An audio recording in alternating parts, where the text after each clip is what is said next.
Hello students, in this video we are going to discuss about some functions and their graphs. हमने previous lecture में function के बारे में, उसके domain, range और कोडोमेन के बारे में स्टडी की। आज हम देखने वाले हैं some specific type of function. जैसे कि हमारा पहला फंक्शन है आइडेंटिटी फंक्शन।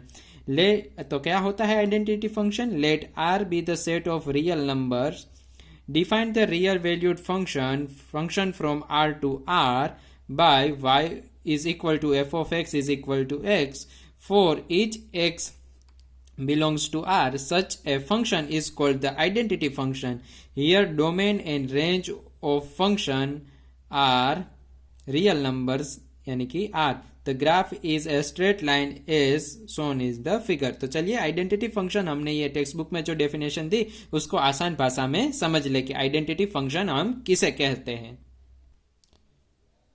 तो देखिए आइडेंटिटी फंक्शन में हम यहाँ पर रियल नंबर का सेट ले रहे हैं। सो फंक्शन डिफाइन है आर टू आर, यानी कि ये जो आर है वो डिनोट करता है हमारा डोमेन और ये जो आर है the real number of set ये प्लेस होता है हमारे कोडोमेन का। ये है डोमेन, ये है कोडोमेन। और आइडेंटिटी फंक्शन किसे कहते हैं? F of x is equal to x, और जनरली हम f of y is equal to F of x लिखते हैं और एफ ऑफ एक्स की वैल्यू है हमारे पास एक्स। ठीक है, और इसका डोमेन आर, रेंज आर, ये कैसे होते हैं? तो इसके ग्राफ से हम इसे देखते हैं कि यह डोमेन और रेंज हम कैसे फाइंड कर सकते हैं। देखिए ये हो गई हमारी वाई एक्सिस और यहाँ पर ये हमारी एक्स एक्सिस, यहाँ पर x, x dash, y, y dash. अब देखिए हम इस फंक्शन का ग्राफ ड्रॉ करने वाले हैं। ग्राफ से ही आप सारे फंक्शन अच्छी तरह से समझ सकते हैं। तो यहाँ पर हमारी एफ ऑफ एक्स यानी कि वाई, हम जहाँ से वैल्यू लेने वाले हैं वो होगा हमारा डोमेन, यानी कि हम वैल्यू लेने वाले हैं 0। तो यहाँ पर है हमारे पास 0, यहाँ पर 1 2, यहाँ पर 1 2, -1 -2, यहाँ पर भी -1 एंड -2। तो हम जहाँ से वैल्यू लेने वाले हैं वो हो जाएगा हमारा डोमेन, यानी कि यहाँ पर हम सपोज ले 0, तो 0 हमारा आंसर भी क्या आएगा? 0। आइडेंटिटी फंक्शन है, जहाँ जो वैल्यू हम लेंगे वही हमें आंसर में मिलेगी। इसीलिए यहाँ पर देखिए y इज इक्वल टू हमें x, क्योंकि हमने एफ ऑफ एक्स को y कहा और एफ ऑफ एक्स की वैल्यू है हमारे पास x। तो y is equal to x. अगर x की जगह हम 0 रखें तो हमारा आंसर आएगा 0।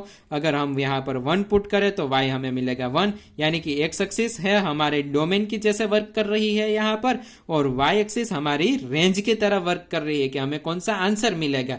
तो अगर हम x की जगह 1 रखें तो y भी हमें मिलेगा 1, 2 रखे x की रिप्लेस बाय 2 तो y भी हमें मिलेगा 2, यहाँ पर -1 रखे x के स्थान पर तो y मिलेगा -1, यानी कि जो हम ले रहे हैं वही हमें मिल रहा है। -2 लेंगे x replace by -2, then we get y is equal to -2। तो देखिए ये हमारी यहाँ पर स्ट्रेट लाइन बनती हुई है। यहाँ पर हमने अच्छे से मेजरमेंट लेके ड्रॉ नहीं किया है, लेकिन आप यह देख सकते हैं, आप ये फील कर सकते हैं कि यहाँ पर एक स्ट्रेट लाइन जनरेट हो रही है। देखिए मैं आपको ये ग्राफ टेक्स्ट बुक में से भी दिखा दूं। तो यहाँ पर आइडेंटिटी फंक्शन की डेफिनेशन के बाद ये रहा हमारा ग्राफ। वैसा ही ग्राफ 0 पे 0, 1 पे 1, 2 पे 2, 4 पे 4, 8 पे 8, यानी कि आइडेंटिटी फंक्शन का ग्राफ है। अब डिस्कस कर लेते हैं इसके डोमेन एंड रेंज। तो डोमेन होगा हमारा रियल नंबर का सेट R, जो कि हमने यहाँ पर लिया हुआ है, यानी कि सारी रियल वैल्यूज हम यहाँ पर ले सकते हैं। और ये हो गई हमारी real line which is presented by real number set R, जो ये हम सारी वैल्यू यहाँ पर डोमेन में रख सकते हैं। इससे हमारा फंक्शन अनडिफाइंड कहीं पर भी नहीं होगा, इसलिए हम ये सारी वैल्यू यहाँ पर ले सकते हैं। और आंसर में हमें जो मिलेगा वो होती है हमारी रेंज। तो आंसर हमें मिलता है वाई एक्सिस पर। तो यहाँ पर हमारा आंसर यहाँ पर भी पूरे का पूरा y एक्सिस कवर कर रहा है, यानी कि 1 पे 1। अगर यहाँ पर 100 ले ले तो यहाँ पर भी कहीं पे आगे आएगा 100, -100 हो यहाँ पर तो यहाँ पर भी आगे जाके हमें कहीं मिलेगा -100, यानी कि पूरी की पूरी y एक्सिस का आंसर हमें यहाँ पर मिल सकता है। और y एक्सिस हमारी क्या है? रियल लाइन है, तो रेंज भी हमें यहाँ पर रियल नंबर ही मिलेगी। तो ये हो गया हमारा आइडेंटिटी फंक्शन। सेकंड फंक्शन है हमारा constant function. Define the function f R to R, यानी कि डोमेन भी आर, कोडोमेन भी आर, क्योंकि हम रियल नंबर्स ले रहे हैं। यहाँ पर y is equal to F of x is equal to C, ये हमारा फंक्शन है, कांस्टेंट फंक्शन है, इसलिए कांस्टेंट आंसर रिप्रेजेंट कर रहा है। x बिलोंग्स टू आर, यानी कि x रियल नंबर में से कोई भी है, where c is the constant and each x belongs to R, here domain of f is r and its range is c, और ये है ग्राफ। तो चलिए देखते हैं हम कांस्टेंट फंक्शन। तो टेक्स्ट बुक में से हमने डेफिनेशन देख ली, अब आते हैं कांस्टेंट फंक्शन, उसको अच्छी तरह समझ ले यहाँ पर ग्राफ ड्रॉ करके। तो हमारा फंक्शन है r से r तक, ये होगा हमारा डोमेन, ये है हमारा कोडोमेन, और फंक्शन की वैल्यू यहाँ पर कुछ कांस्टेंट है, यानी कि अगर मैं यहाँ पर जैसे लिया था ऐसे ही यहाँ पर लूँ y is equal to F of x, तो y इज इक्वल टू हमें आंसर मिलेगा यहाँ पर c, which is represent a constant number.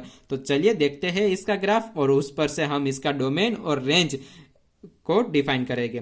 तो यहाँ पर हमने ग्राफ ड्रॉ किया, ये कार्टेशियन कोऑर्डिनेट सिस्टम, और देखिए यहाँ पर एक्स एक्सिस, यहाँ पर 0 1 2, यहाँ पर -1 -2। अब मैं यहाँ पर x की कोई भी वैल्यू ले सकता हूँ, क्योंकि हमने अभी भी देखा कि x belongs to r, x real number में से कोई भी हो सकता है। सपोज 0 है तो यहाँ पर आंसर क्या आ रहा है, सपोज मैं यहाँ पर 0 रख दूँ तो आंसर मेरा क्या c, यानी कि मैं सपोज यहाँ के कांस्टेंट ले लूँ कि 2, y इज इक्वल टू 2, यहाँ पर हमने f ऑफ x, यहाँ पर f ऑफ x, और इसका आंसर हमें मिलेगा 2। तो यानी कि यहाँ पर हमें चाहे हम कोई भी वैल्यू ले x की, लेकिन हमने यहाँ पर y हमें हमारा क्या मिलेगा, 2 ही मिलेगा। चाहे हम 0 ले तो 0 पर भी हमें तो एक ही आंसर है c, यानी कि अगर मैं इस 2 को मैं c कह दूं तो ये c वाला ही हमें एक पॉइंट मिलेगा, यानी कि यहाँ पर ऐसे एक लाइन जनरेट होगी जिसको हम ऐसे देख सकते हैं कि 0 पर आंसर सी, 1 पे भी आंसर सी, यहाँ पर 0.5 पे भी आंसर सी, 2 पे भी आंसर सी, ऐसे आगे बढ़ते जाए तो 100 पर भी आंसर हमारा क्या मिलेगा, सी। यह लाइन रिप्रेजेंट करती है y इज इक्वल टू सी को। अगर हम यहाँ पर 2 ले लें तो यह हमारी लाइन यहाँ पर 2 पर है, तो यह y इज इक्वल टू 2 पर। तो इसे हम कॉन्स्टेंट फंक्शन कहते हैं कि चाहे आप x की कोई भी वैल्यू लो, लेकिन आंसर उसका तो एक ही नंबर फिक्स है, which is called constant function. और इसका डोमेन है r, क्योंकि हम यहाँ पर x एक्सिस की कोई भी वैल्यू ले सकते हैं, इसलिए इसका डोमेन होगा r। यहाँ पर हम यहाँ पर कोई भी वैल्यू ले सकते हैं, लेकिन इसकी रेंज जो कि y से रिप्रेजेंट होती है y एक्सिस पर, तो y एक्सिस पर हमें सिर्फ एक ही पॉइंट मिलेगा, तो उसकी रेंज होगी जो हमने यहाँ पर कांस्टेंट नंबर लिया हुआ है वह।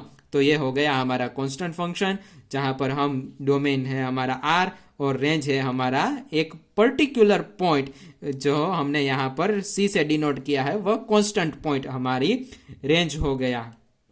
ठीक है, तो चलिए देखते हैं next function. So third function है हमारा पोलिनोमियल फंक्शन।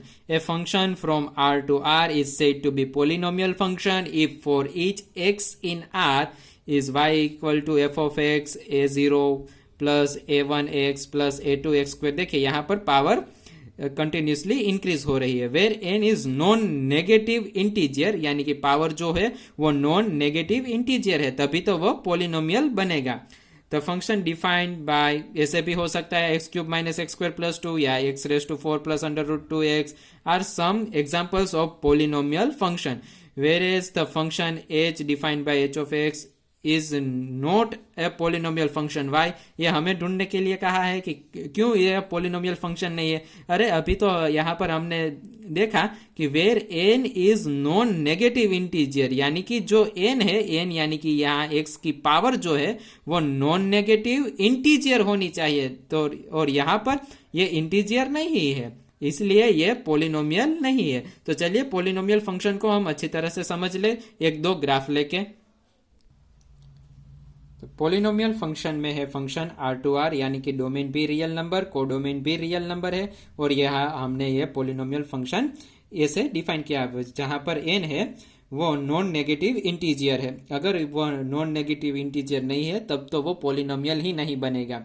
अब यहाँ पर हमने जैसे प्रीवियस एग्जांपल में देखा था, डोमेन इसका r, रेंज इसके कांस्टेंट c आइडेंटिटी फंक्शन में, और उसके ये कांस्टेंट फंक्शन में, उसके पहले हमने आइडेंटिटी फंक्शन देखा जहां पर रेंज और डोमेन दोनों हमको आर मिलते हैं, लेकिन पॉलिनोमियल फंक्शन में हम रेंज और डोमेन ऐसे डिफाइन नहीं कर सकते। सबके सब पॉलिनोमियल के रेंज और डोमेन एक जैसे नहीं होते, वो उस पॉलिनोमियल पर डिपेंड करता है। सपोज मैंने यहां पर ले लू f of x is equal to x square, तो ये एक पॉलिनोमियल फंक्शन है। F of x is equal to x square यानी कि y is equal to x square. तो यहां पर एक्स की मैं वैल्यू डोमेन आर में से यानी कि रियल नंबर में से लूं और उसका रेंज मुझे जो मिलेगी वो मैं आपको यहां पर एक ग्राफ ड्रॉ करके अभी दिखाता हूं। तो हमने यहां पर एक ग्राफ ड्रॉ कर लिया, जिसमें अगर मैं यहां पर 0 रखूं तो 0 का स्क्वायर मुझे मिलेगा 0, अगर 1 रखूं तो 1 का स्क्वायर मुझे यहां पर मिलेगा 1, और 2 रखूं 1 का स्क्वायर हमने यहां पर 2 रखूं अगर, तो मुझे 2 का स्क्वायर यहां पर आगे जाके कहीं पे देखिए यहां पर 4 आने वाला है, तो 2 का स्क्वायर मुझे मिलेगा यहां पर 4। अगर मैं -1 रख दूं यहां पर x रिप्लेस बाय -1 तो मुझे मिलेगा +1 -1 का स्क्वायर यानी कि यहां पर, और -2 रखूं तो -2 पे मुझे आंसर मिलेगा +4 यानी कि यहां पर। तो देखिए ये कुछ फंक्शन इस तरह से आगे बढ़ रहा है ऐसे। तो ये हो गया हमारा एक्स स्क्वायर का ग्राफ, ठीक है। तो ये एक्स स्क्वायर के ग्राफ इस पॉलिनोमियल में देखिए डोमेन कौन सा हो रहा है हमारा, तो यहां पर डोमेन है हमारा आर, क्योंकि हम यहां पर रियल नंबर में से कुछ भी ले सकते हैं। लेकिन रेंज हमें क्यों मिल रही है, रेंज हमें क्या मिल रही है, रेंज हमारी कौन सी एक्स रिप्रेजेंट करती है, वाई एक्सिस रिप्रेजेंट करती है, क्योंकि हमने यहां पर y is equal to F of x कहा हुआ है। तो y एक्सिस यहां पर हमारी रेंज रिप्रेजेंट कर रही है। तो देखिए y एक्सिस में हमारा कौन सा पार्ट आ रहा है, ये वाला पार्ट आ रहा है, इस पर नेगेटिव y एक्सिस का कोई भी पार्ट नहीं आ रहा है। तो यहां पर हम कह सकते हैं कि इस पॉलिनोमियल की रेंज हमें मिलेगी 0 से लेके इनफाइनाइट तक, जहां 0 इंक्लूडेड है, इनफाइनाइट इंक्लूडेड नहीं है, क्योंकि यहां पर अगर मैं 100 ले लूं और 100 का स्क्वायर फाइंड करूं तो भी मुझे वह पॉजिटिव इस डायरेक्शन में ही मिलेगा। तो यहां पर हम इस रेंज को ऐसे भी लिख सकते हैं कि आर प्लस यानी कि आर पॉजिटिव, सारे पॉजिटिव रियल नंबर्स इंक्लूडिंग 0, इसको हम इंक्लूडिंग 0 यानी कि यूनियन 0 से भी रिप्रेजेंट कर सकते हैं। तो यहां पर इस पॉलिनोमियल का डोमेन और रेंज कुछ इस तरह है। अगर हम दूसरी पॉलिनोमियल ले लें, suppose F of x is equal to x cube लो, और उसका ग्राफ अगर मैं ड्रॉ करूं तो यहां पर हम अगर x के स्थान पर 0 ले, x रिप्लेस बाय 0, 0 का क्यूब 0 हमें मिलेगा यानी कि यहाँ 0 पे 0, अगर 1 ले तो हमें आंसर यहाँ पर 1 का 1 पे मिलेगा, अगर 2 ले तो यहाँ पर कहीं पे हमें 8 मिलेगा, 2 का क्यूब देखिए 1 का 1 यहाँ पर 2 का 8, यानी कि फंक्शन यहाँ से इस तरह मूव हो रहा है ग्राफ हमारा। लेकिन अगर हम यहाँ पर -1 रखें तो -1 का क्यूब हमें मिलेगा -1 यानी कि यहाँ पर इस पॉइंट पे। अगर हम यहां पर -2 रखें तो -2 का क्यूब यानी कि -8 आगे जाके कहा यहां पर, तो हमें इस तरह मिलेगा। तो देखिए एक्स क्यूब का ग्राफ हमें कैसे मिलेगा, एक्स क्यूब का ग्राफ हमें मिल रहा है कुछ इस तरह से। तो यहां पर डोमेन हमारा क्या हुआ, इस केस में डोमेन है आर, क्योंकि हम रियल नंबर में से कोई भी वैल्यू चूज कर सकते हैं। यहां पर एक्स एक्सिस की हम कोई भी वैल्यू, यहां पर एक्स की वैल्यू कोई भी रख सकते हैं रियल नंबर में से, यानी कि डोमेन है आर जहां से हम वैल्यू लेने वाले हैं। और यहां पर रेंज है हमारे केस में आर, क्योंकि देखिए यहां पर सारी की सारी वाई एक्सिस कवर हो रही है। यहां पर y is equal to F of x is equal to x cube रखे तो हम यहां पर एलिमेंट रखेंगे जिसका आंसर हमें y इज इक्वल टू के फॉर्म में मिलेगा, यानी कि y एक्सिस हमारी रेंज रिप्रेजेंट करेगी। तो यहां पर रेंज है वो भी आर है, क्योंकि यहां पर सारी पूरी की पूरी y एक्सिस यानी कि ये जो रियल लाइन है वह इंक्लूड हो रही है, जबकि वह एक्स स्क्वायर में पूरी की पूरी y एक्सिस इंक्लूड नहीं हो रही थी, उसमें सिर्फ ये अपर पार्ट यानी कि पॉजिटिव y एक्सिस ही हमारे कैलकुलेशन का हिस्सा थी। यहां पर positive x axis, positive y axis भी है और नेगेटिव वाई एक्सिस भी आ रही है, यानी कि यह पूरी रियल लाइन आ रही है। तो इस तरह से यहां पर डोमेन भी आर और रेंज भी आर, इसीलिए पॉलिनोमियल फंक्शन का हम पर्टिकुलर डोमेन और रेंज एग्जैक्टली डिफाइन नहीं कर सकते, वो पॉलिनोमियल पे डिपेंड करेगा कि उसकी रेंज और डोमेन क्या हो सकते हैं। तो यह हो गया हमारा पॉलिनोमियल फंक्शन। यहां पर हमने पॉलिनोमियल फंक्शन कंप्लीट किया। तो टेक्स्ट बुक में आगे बढ़ते हैं तो देखिए यहां पर भी ये एग्जांपल लिया हुआ है एक्स स्क्वायर, जिसका ग्राफ कुछ इस तरह से मिल रहा है। डोमेन है तो उसका आर, लेकिन रेंज होगी यहाँ से positive real numbers include with 0। तो ये, और बाद में आ रहा है एक्स क्यूब का ग्राफ, इसकी डोमेन भी आर, क्योंकि हम यहाँ से कोई भी वैल्यू ले सकते हैं, और रेंज भी आर, जो कि हमने डिस्कस की है। अब नेक्स्ट फंक्शन है हमारा rational function or, function of type f of x divided by g of x, where f of x and g of x are polynomial function of x defined in a domain where g of x is not equal to 0। यानी कि जो rational number है वैसे ही rational function भी है। यहाँ पर भी कोई पोलिनोमियल हो सकती है, यहाँ पर भी पोलिनोमियल हो सकती है न्यूमिनेटर और डिनोमिनेटर में, जहां पर डिनोमिनेटर हमारा 0 नहीं होना चाहिए। अगर डिनोमिनेटर 0 हो गया तो ये अनडिफाइन हो जाएगा, इसीलिए यहाँ पर denominator is not equal to 0 है। तो रेशनल फंक्शन हम इसे कहते हैं। यहाँ पर एक एग्जांपल में रेशनल फंक्शन का एग्जांपल लिया हुआ है 1/x। देखिए यहाँ पर define the real valued function f ओ, यहाँ पर डोमेन देखिए r-0 है। ऐसा क्यों? अगर हमने यहाँ पर 0 ले लिया तो ये फंक्शन ही ये इनफाइनाइट हो जाएगा, ये यहाँ पर ही अनडिफाइन हो जाएगा। तो और रेंज है, को डोमेन है हमारा r, और डोमेन है हमारा रियल नंबर विदाउट 0। तो हम 1/x का यानी कि रेशनल फंक्शन का ग्राफ देखें तो यहाँ पर हमें उसकी कैलकुलेशन दी हुई है ग्राफ ड्रॉ करने के लिए। तो 1/x यानी कि x की अगर हम देखें 2 वैल्यू रख दे, ये इजी पड़ेगा। सबसे पहले अगर यहाँ पर हम 1/x है, x रिप्लेस बाई 2 रखें तो 1/2 वो होगा हमारा 0.5, ऐसे ही ये होगा -0.5। ऐसे ही हम ये सारी वैल्यू फाइंड कर सकते हैं। अब देखिए इसका हम ग्राफ देख ले, 1/x का ग्राफ क्या होता है। ये एक रेशनल फंक्शन है, तो 1/x का ग्राफ देखिए आप। यहां पर आप जैसे जैसे देखिए 2 आंसर, यहां पर हम 2 रखे तो 1/2 पे आंसर मिलेगा हमें 0.5। ऐसे ही अगर आप डिनोमिनेटर को बड़े करते जाएगा तो आपको आंसर मिलेगा वो बहुत ही छोटा मिलेगा, और डिनोमिनेटर को आप जब छोटा करते जाएंगे तो आपको आंसर बहुत बड़ा मिलेगा। यानी कि जैसे जैसे आप पॉजिटिव एक्स एक्सिस की तरफ आगे बढ़ेंगे वैसे वैसे आपका आंसर डिक्रीज होता जाएगा, लेकिन कभी भी 0 नहीं होगा।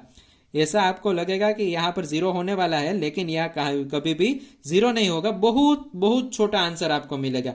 और जैसे जैसे आप यहाँ पर डिनोमिनेटर को 0 की नजदीक लाएंगे वैसे वैसे आपको बहुत बड़ा आंसर मिलेगा। देख एग्जाम्पल के जरिए आपको मैं ये समझाता हूं। देखिए यहाँ पर हमने 1/x, x के स्थान पर बहुत ही छोटी वैल्यू ली है 0.001। तो इसका सिंप्लीफिकेशन करेंगे तो हमें यहाँ पर ऐसा मिलेगा 1/1000 यहाँ पर डिनोमिनेटर में, और ये इसका फाइनल आंसर हमें यह मिलेगा। यानी कि डिनोमिनेटर जब हम छोटा लेते हैं तो वैसे आंसर हमारा बहुत बड़ा मिलता है, और डिनोमिनेटर हम जब बहुत बड़ा लेते हैं तो वैसे आंसर हमारा छोटा मिलता है। इसीलिए अगर हम यहाँ पर 1/x, x की वैल्यू बहुत बड़ी ले तो आंसर हमें छोटा मिलेगा, और x की वैल्यू हम छोटी ले तो आंसर हमें बहुत बड़ा मिलेगा। यानी कि यहाँ पर y एक्सिस पर 0 इंक्लूड नहीं हो रहा है, लेकिन 0 के अलावा सारे नंबर y एक्सिस पर हमको मिल रहे हैं। और ऐसे ही नेगेटिव नंबर में सेम है, तो यहाँ पर 1/x का डोमेन होगा r, क्योंकि हम रियल नंबर में से कोई भी वैल्यू ले सकते हैं लेकिन 0 नहीं ले सकते। इसलिए यहाँ पर हमको डोमेन क्वेश्चन में यहाँ पर दिया हुआ है डोमेन r माइनस यहाँ पर 0, ये हमारा डोमेन, और रेंज भी हमारी क्या होगी जिसमें 0 इंक्लूड नहीं है, वह हमारी रेंज होगी। तो यहाँ पर range, the domain is all real number except 0 and its range is also all real numbers accept 0। The graph of f is given this. तो यह हो गया हमारा रेशनल फंक्शन। अब रेशनल फंक्शन के आगे का फंक्शन देखते हैं। उसके बाद है हमारा modulus function. The modulus function, the function f from r to r defined by f of x is equal to modulus of x for each x belongs to r is called modulus function for each non-negative value of x. Here f of x is equal to x, but for negative values of x, the value of f of x is the negative of the value of x. It means पहले आपको ये modulus function की definition समझा दूं, बाद में हम इसके ग्राफ की डिस्कशन कर। तो देखिए मॉड्यूलस फंक्शन में हमारे मॉड्यूलस फंक्शन, पहले मॉड्यूलस हम किसे कहते हैं मॉड्यूलस फंक्शन, तो फंक्शन है वो इस तरह से डिफाइन होता है कि हम आंसर यहाँ पर एफ ऑफ एक्स, अगर यहाँ पर एक्स है तो हम एक्स का एक्स लिखेंगे अगर एक्स की वैल्यू 0 और 0 से बड़ी हो, और नेगेटिव एक्स लिखेंगे अगर एक्स की वैल्यू 0 से छोटी हो। इसका मतलब ये है हमें मॉड्यूलस की जरूरत कहाँ पर मिली थी, जहां पर हम नेगेटिव वैल्यू को पॉजिटिव में कन्वर्ट कर सके। अब देखिए एक एग्जांपल लेता हूँ, सपोज मेरे पास 5 है और 5 का मॉड्यूलस में निकालने जाऊंगा तो मुझे क्या मिलेगा, 5 मिलेगा। लेकिन मैं -5 ले लूं तो भी मुझे आंसर क्या मिलेगा, 5 मिलेगा।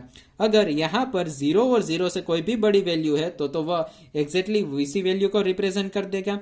लेकिन अगर यहाँ पर 0 से कोई छोटी वैल्यू ले ली, हमने देखे -5 ले ली, तो यह फंक्शन क्या करेगा, उस माइनस वैल्यू को एक और माइनस से मल्टीप्लाई करेगा और आंसर हमें पॉजिटिव देगा। इसीलिए अगर यहाँ पर मैंने -10 ले ली एक्स की value which is less than 0, सो ये -10 को एक और माइनस से मल्टीप्लाई करेगा और हमारा फाइनल आंसर हमें पॉजिटिव 10 देगा। इस तरह से मॉड्यूलस फंक्शन वर्क करता है। अब हम मॉड्यूलस फंक्शन का ग्राफ देख ले। अगर मैं 0 रखूंगा तो 0, +2 रखूंगा तो +2, 4 रखूंगा तो 4, यहां पर मॉड्यूलस में 4 रखा तो 4। लेकिन अगर मैं -2 रखूंगा तो भी मेरा आंसर +2 आएगा, -4 रखूंगा तो भी +4 आएगा। ऐसे सारे पॉइंट हमें मिलेंगे। तो इस तरह से हमने ये सारे पॉइंट को ज्वाइन किया। तो अब यहाँ पर देखिए आपका डोमेन क्या होगा, आप कोई भी नंबर ले सकते हैं एक्स एक्सिस से, यानी कि आपका डोमेन होगा R। लेकिन आपका रेंज यानी कि f of x is equal to mod x, जिसको हम यहाँ पर वैल्यू मूकेंगे तो हमें आंसर मिलेगा, वो होगी हमारी रेंज। तो हमने देखिए हमको कैसे आंसर मिल रहे हैं, इसमें नेगेटिव आंसर नहीं आ रहे, यानी कि नेगेटिव y एक्सिस नहीं आ रही है। तो रेंज हमारी होगी ये पॉजिटिव y एक्सिस वाली, यानी कि इंक्लूडिंग 0 टू इंफिनिटी। और यहाँ पर या रेंज को हम R प्लस यानी कि all positive real numbers with 0 ऐसे भी कह सकते हैं। तो मॉड्यूलस फंक्शन यहाँ पर f of x is equal to mod x, उसकी डेफिनेशन और उसका ग्राफ और डोमेन रेंज अब आपको क्लियर हो गए। ये मॉड्यूलस फंक्शन आपको आगे बहुत जगह पर काम में आने वाला है। सो यहाँ पर आप मॉड्यूलस फंक्शन को अच्छी तरह से समझ लें।